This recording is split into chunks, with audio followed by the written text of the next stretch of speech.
자, 문제를 보겠습니다. 다음을 읽고 중심 생각을 고르십시오. 자, 첫 번째 문장, 두 번째 문장, 세 번째 문장이 등장하였습니다. 자, 이 세 문장을 중심 내용과 세부 내용으로 우리가 구별을 해 보겠습니다. 저는 어제 학교 근처로 이사를 했습니다. 친구들이 이사를 도와주었습니다. 그래서 친구들에게 점심을 사 주었습니다. 자, 중심 내용과 세부 내용을 나누시고요.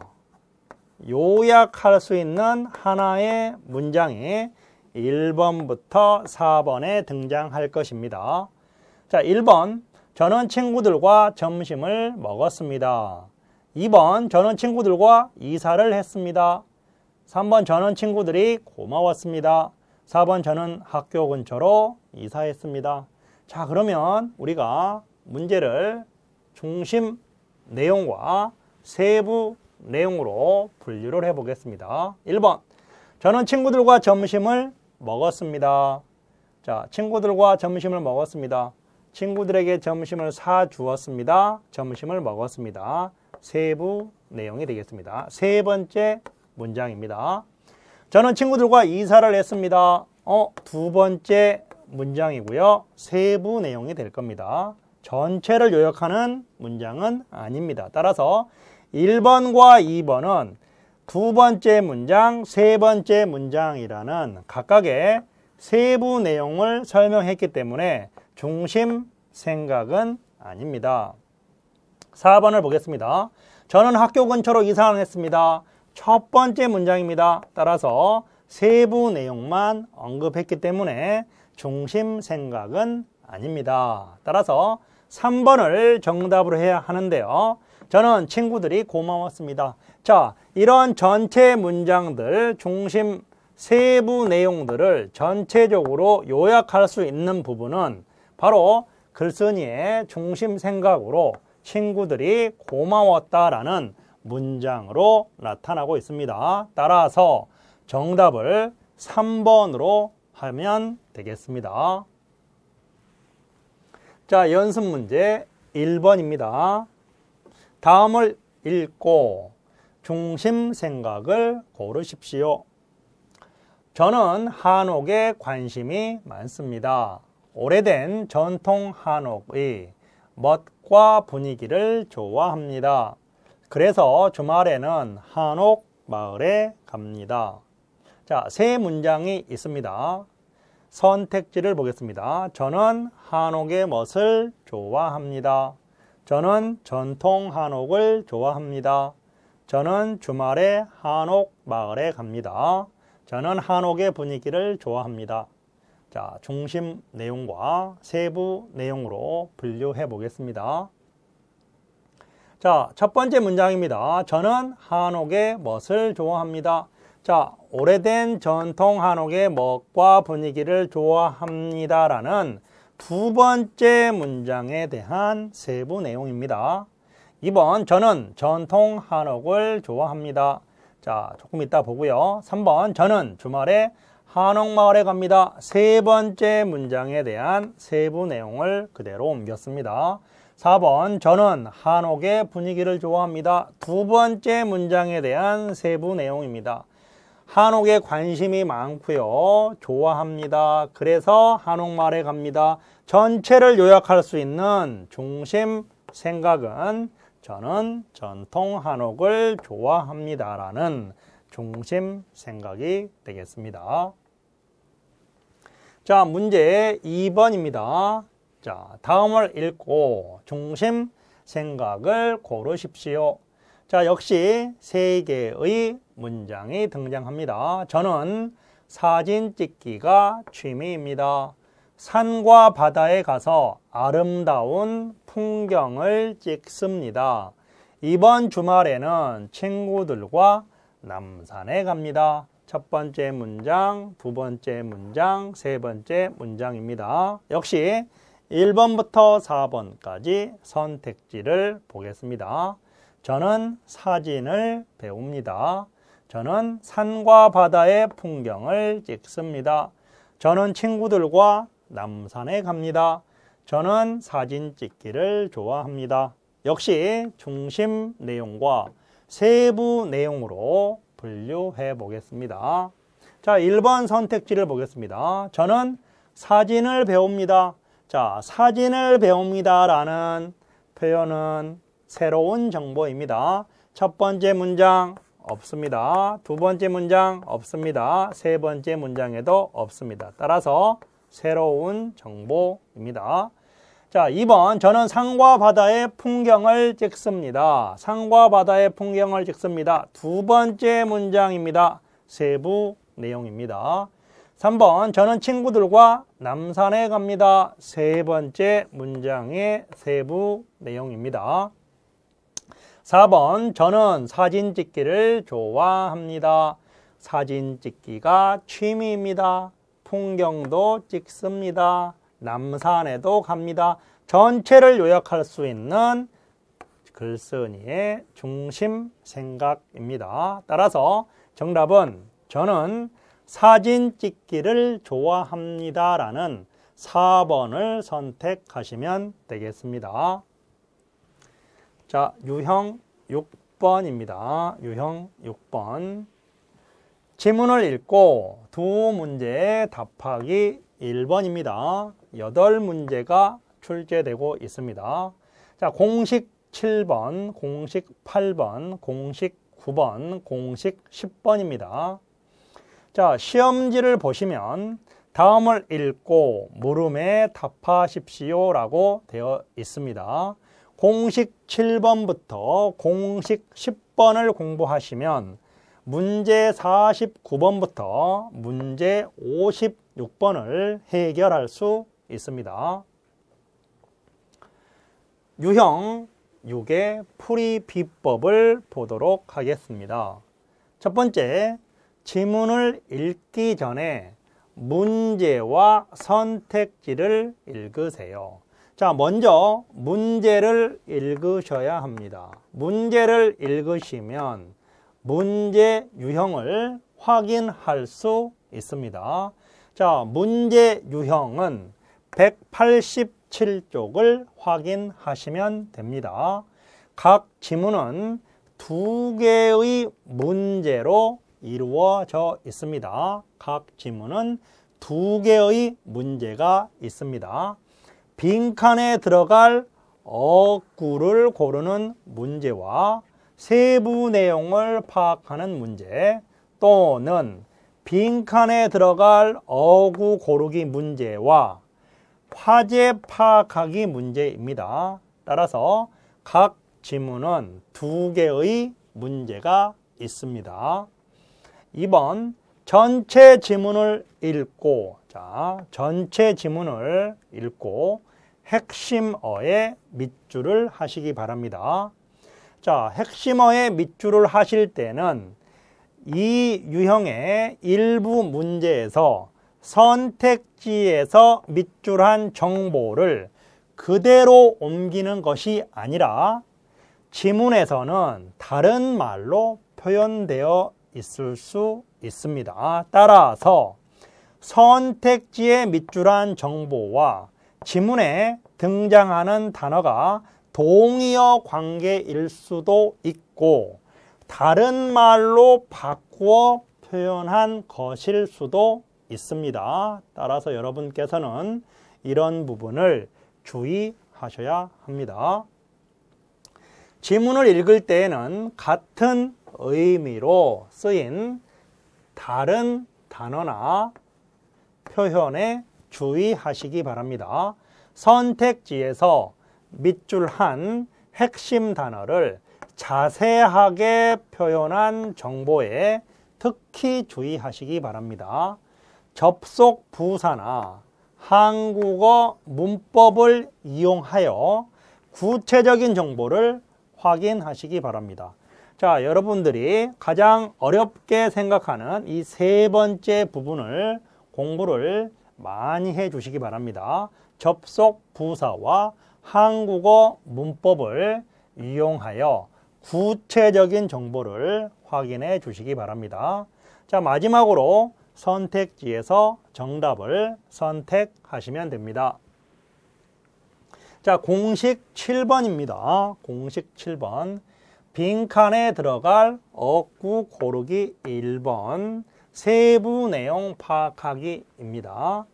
자, 한국어 문법을 이용을 해서 빈칸에 들어갈 어구를 고르는 문제입니다. 자, 빈칸이 있고요. 빈칸 앞에 있는 문장과 빈칸 뒤에 있는 문장을 잘 읽어 주시고 빈칸에 들어갈 내용을 여러분이 선택하시면 됩니다. 한국어 문법은 제가 208쪽에 정리를 하였습니다. 208쪽을 참고하여 여러분이 공부하시면 되겠습니다. 두 번째, 세부 내용 파악하기입니다. 첫 번째, 지문에 직접 제시된 사실 정보를 확인하고 선택지를 확인해 주시기 바랍니다. 자, 지문에 직접 정보가 등장합니다. 그 정보를 선택지를 통해서 다시 확인하시면 되겠습니다. 두 번째, 세부 내용에 대한 잘못된 정보나 새로운 정보는 지우시기 바랍니다. 정답이 아니기 때문입니다. 정답이 아니기 때문에 세부 내용에 대한 잘못된 정보나 새로운 정보는 삭제하시기 바랍니다. 정답이 아닙니다. 자, 문제를 통해서 연습을 하도록 하겠습니다. 문제 1번. 기억에 들어갈 가장 알맞은 말을 고르십시오. 자, 빈칸에 들어갈 어구를 고르는 문제입니다. 우리 동네에는 전통시장이 있습니다. 저는 매주 일요일에 전통시장에 갑니다. 그곳에 가면 신선한 과일과 채소를 싸게 살 수 있고 다양한 물건도 구경할 수 있습니다. 또 손님을 이웃이라는 느낌이 듭니다. 그래서 저는 앞으로 전통시장에 자주 갈 것입니다. 자, 빈칸에 들어갈 어구를 선택하는 문제는 처음부터 끝까지 모두 활용을 하시면 되겠습니다. 자, 그러면 빈칸에 알맞은 말을 확인하겠습니다. 1번, 편하게 해 주어서, 어서라는 문법 표현이 보입니다. 2번, 지루하게 해 주어서, 어서라는 문법 표현이 보입니다. 피곤하게 해 주어서, 역시 어서라는 문법 표현이 보입니다. 화려하게 해 주어서, 역시 어서라는 문법 표현이 보입니다. 자, 이렇게 단어와 한국어 문법을 활용해서 앞 문장과 뒷 문장을 자연스럽게 연결할 수 있는 어구를 여러분이 선택하시면 되겠습니다.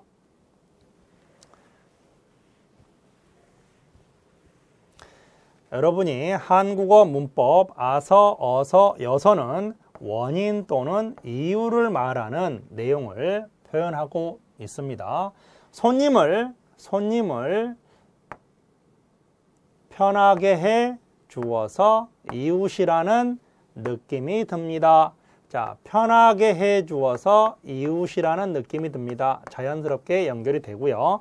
지루하다, 이웃, 피곤하다, 이웃, 화려하다, 이웃, 편하다, 이웃. 따라서 자연스럽게 연결할 수 있는 편하다와 편하게 해 주어서 그런 원인 때문에 이웃이라는 느낌이 든다라는 결과를 설명하는 문장입니다. 따라서 가장 알맞은 어구는 1번을 선택하시면 되겠습니다. 자, 2번 문제입니다. 자, 문제 2번. 이 글의 내용과 같은 것을 고르십시오. 자, 같은 것이기 때문에 동그라미 표시를 하시고요. 1번부터 4번 선택지에 등장하는 내용을 밑줄을 하시고요. 지문에 있는 내용과 비교하시면 되겠습니다. 내용을 보도록 하겠습니다. 1번, 우리 동네에는 전통시장이 많습니다. 2번, 저는 매일 전통시장에 갑니다. 3번, 전통시장의 과일과 채소는 쌉니다. 4번, 전통시장은 물건이 다양하지 않습니다. 자, 내용을 보도록 하겠습니다. 우리 동네에는 전통시장이 많습니다. 첫 번째 문장을 보시면 우리 동네에는 전통시장이 있습니다 라는 단어를 확인할 수 있습니다. 많습니다 라는 표현은 확인할 수 없습니다. 2번, 저는 매일 전통시장에 갑니다. 저는 매주 일요일에 따라서 매일이라는 부분은 잘못된 부분입니다. 3번, 전통시장의 과일과 채소는 쌉니다. 3번을 보시면 신선한 과일과 채소를 싸게 살 수 있고 라는 부분을 통해서 3번은 내용과 같은 것입니다. 4번, 전통시장은 물건이 다양하지 않습니다. 4번 여기를 보시면 다양한 물건도 구경할 수 있습니다 라고 되어 있기 때문에 4번 선택지는 내용과 다른 선택지가 되겠습니다. 따라서 정답은 3번을 선택하시면 되겠습니다. 자, 연습 문제 1번을 보도록 하겠습니다. 편의점은 다양한 물건을 파는 곳입니다. 편의점은 슈퍼마켓보다 상품 가격이 조금 더 비쌉니다. 하지만 늦은 시간에도 이용할 수 있어서 편리합니다. 그리고 편의점에서는 약을 살 수 있습니다. 늦은 밤에 갑자기 아파서 약이 필요할 때, 자, 빈칸이고요. 안전하게 약을 살 수 있습니다. 자, 빈칸 앞 문장과 뒷 문장을 통해서 가장 자연스럽게 이루어질 수 있는 단어와 한국어 문법을 찾아보시면 되겠습니다. 1번, 편의점에 가면, 2번, 편의점을 가고, 3번, 편의점에 가지만, 4번, 편의점에 가니까 다양한 문법 사항들이 보이고 있습니다. 그런데 앞문장을 보겠습니다. 늦은 밤에 갑자기 아파서 약이 필요할 때 무엇 안전하게 약을 살 수 있습니다. 자, 으면이라는 한국어 문법을 이용해 보면 앞의 내용이 조건이고요. 뒤의 내용은 결과가 됩니다. 약이 필요할 때 무엇 하면 무엇 할 수 있습니다. 따라서 편의점에 가면 안전하게 약을 살 수 있습니다 라는 자연스러운 문장을 찾아주시면 되겠습니다. 편의점을 가고 안전하게 약을 살 수 있습니다. 고라는 부분은 나열하는 부분입니다. 열거하는 부분입니다. 편의점에 가지만 이라는 부분은 앞부분과 뒷부분이 반대 관계임을 나타내는 부분이고요. 편의점에 가니까 이유를 설명하는 부분이지요. 따라서 문법 표현과 단어를 생각했을 때 가장 자연스러운 부분은 1번 편의점에 가면 안전하게 약을 살 수 있습니다 라고 할 수 있겠습니다. 연습 문제 2번입니다. 이 글의 내용과 같은 것을 고르십시오. 자, 1번부터 4번은 선택지에서 본문에 들어가 있는 단어와 내용이 서로 동일한 부분인지 같은 것인지 파악하는 문제입니다. 따라서 1번부터 4번 선택지를 여러분이 확인하겠습니다. 1번, 편의점은 슈퍼마켓보다 상품 가격이 쌉니다. 2번, 슈퍼마켓은 늦은 시간에도 이용할 수 있습니다. 3번, 늦은 시간에는 편의점에서 약을 살 수 있습니다. 4번, 편의점은 저녁 9시에 닫습니다. 확인해 보겠습니다. 자, 1번을 보겠습니다. 1번을 보시면 편의점은 슈퍼마켓보다 상품 가격이 쌉니다. 편의점은 슈퍼마켓보다 조금 더 비쌉니다. 따라서 같은 내용이 아닙니다. 2번, 슈퍼마켓은 늦은 시간에도 이용할 수 있습니다. 늦은 시간에도 이용할 수 있습니다는 편의점입니다. 따라서 슈퍼마켓이 아니라 편의점은 이렇게 고치면 같은 내용이 될 것입니다. 3번, 늦은 시간에는 편의점에서 약을 살 수 있습니다. 편의점에서는 약을 살 수 있습니다. 4번, 편의점은 저녁 9시에 닫습니다. 닫는 시간을 우리가 확인할 수 없습니다. 늦은 시간에도 이용할 수 있습니다. 라는 문장만 보입니다. 연습 문제 2를 보겠습니다. 자전거를 타고 작은 섬들을 여행하는 작은 섬 여행이 있습니다. 작은 섬 여행은 섬들의 바닷가 옆 도로를 자전거로 달리면서 푸른 바다를 만나는 여행입니다.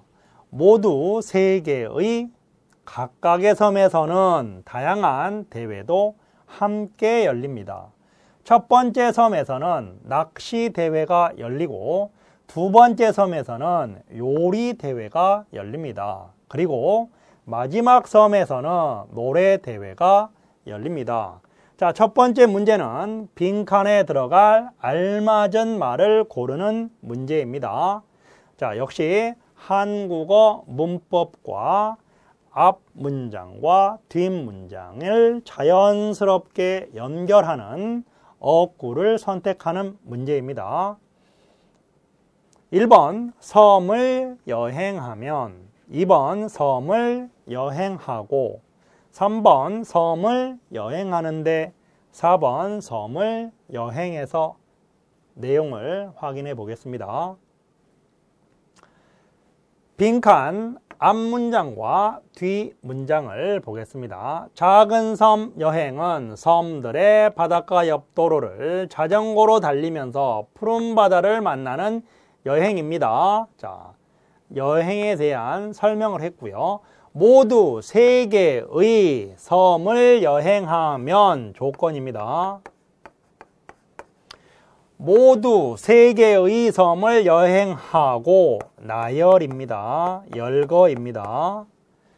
모두 3개의 섬을 여행하는데 배경을 설명하고 있고요.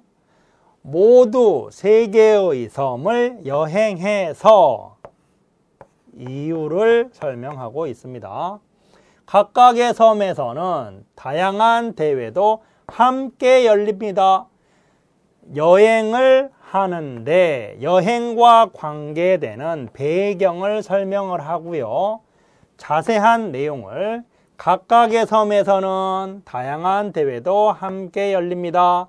첫 번째 섬, 두 번째 섬, 마지막 섬 이렇게 앞부분에서 배경을 설명하고 뒷부분에서 자세한 정보를 설명하고 있기 때문에 정답을 3번으로 선택하시면 되겠습니다. 자, 연습 문제 두 번째 문제입니다. 자, 이 글의 내용과 같은 것을 고르십시오. 자, 동그라미 표시를 하겠습니다. 1번 자전거로 큰 섬을 여행합니다. 2번 자전거로 바닷가 옆 도로를 달립니다.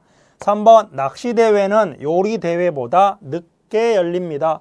4번 마지막 섬에서는 낚시대회가 열립니다. 확인하겠습니다. 자, 1번 보겠습니다. 자전거로 큰 섬을 여행합니다. 작은 섬을 여행하는, 따라서 큰 섬은 옳지 못한 부분입니다. 3번 낚시대회는 요리대회보다 늦게 열립니다. 첫 번째 섬에서 낚시대회입니다. 마지막 섬에서 노래대회입니다. 따라서 낚시대회, 그 다음에 요리대회는 두 번째 섬이네요. 따라서 낚시대회는 요리대회보다 일찍 열립니다. 4번 마지막 섬에서는 낚시대회가 아니라 노래대회가 열립니다. 따라서 정답을 2번으로 하시면 됩니다. 보겠습니다. 자전거로 바닷가 옆 도로를 달립니다. 섬들의 바닷가 옆 도로를 자전거로 달리면서 푸른 바다를 만나는 여행입니다. 라고 되어 있기 때문에 정답을 2번으로 하시면 되겠습니다.